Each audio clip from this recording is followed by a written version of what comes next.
महाविकास आघाडीतील जागा वाटपाच्या सूत्राबाबत शरद पवारांनी प्रसार माध्यमांशी अनौपचारिक चर्चा केली आहे। त्यातून काही महत्त्वाचे मुद्दे समोर आल्याचं सूत्रांनी सांगितलंय। निवडून येणारी जागा घेणं एवढाच महत्त्वाचा निकष महाविकास आघाडीच्या जागा वाटपासाठी ठरला असल्याची माहिती सूत्रांनी दिली आहे। राष्ट्रवादी शरद पवार पक्ष विरुद्ध राष्ट्रवादी अजित पवार पक्ष किंवा शिवसेना ठाकरे पक्ष विरुद्ध शिवसेना शिंदे पक्ष निवडणूक लढवली जाणार नसून निवडून येण्याची क्षमता यावरच संबंधित जागा पक्षाला सुटणार असल्याचं बैठकीमध्ये ठरल्याचं सूत्रांनी म्हटलंय। कोणता पक्ष किती जागा लढणार यापेक्षा सत्ता आणणं या महत्त्वाच्या मुद्द्यावरच मवियाची निवडणूक रणनीती ठरवली जाणार असल्याचं सूत्रांकडून समजतंय।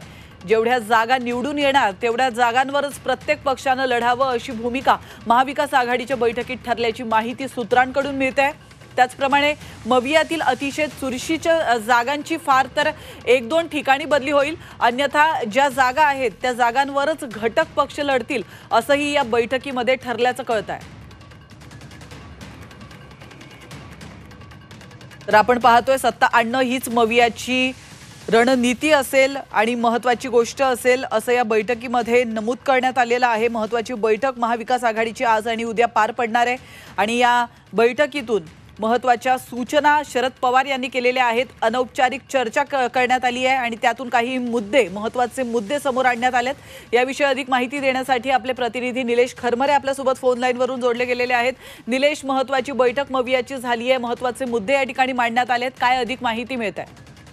नक्कीच खरं तर महाविकास आघाडीमध्ये कोण किती जागा लढवणार याच्यावर आकडेमोड केले जात होते। मात्र पवार साहेबांनी याला विरामचिन्ह दिलेलं आहे। ज्या जागा ज्या ठिकाणी उमेदवार निवडून येईल तिथंच आम्ही उमेदवार देण्यात येणार असल्याचं त्यांनी या ठिकाणी स्पष्ट केलेलं आहे। तर जे अनेक उमेदवार इच्छुक आहेत ते शरद पवारांच्या पक्षात प्रवेश करणार आहेत, मात्र त्यांना घेऊ नका अशा आशयाचे काही पत्र त्यांना नक्कीच निलेश आहे। धन्यवाद तुम्ही दिलेल्या महत्त्वपूर्ण माहितीबद्दल।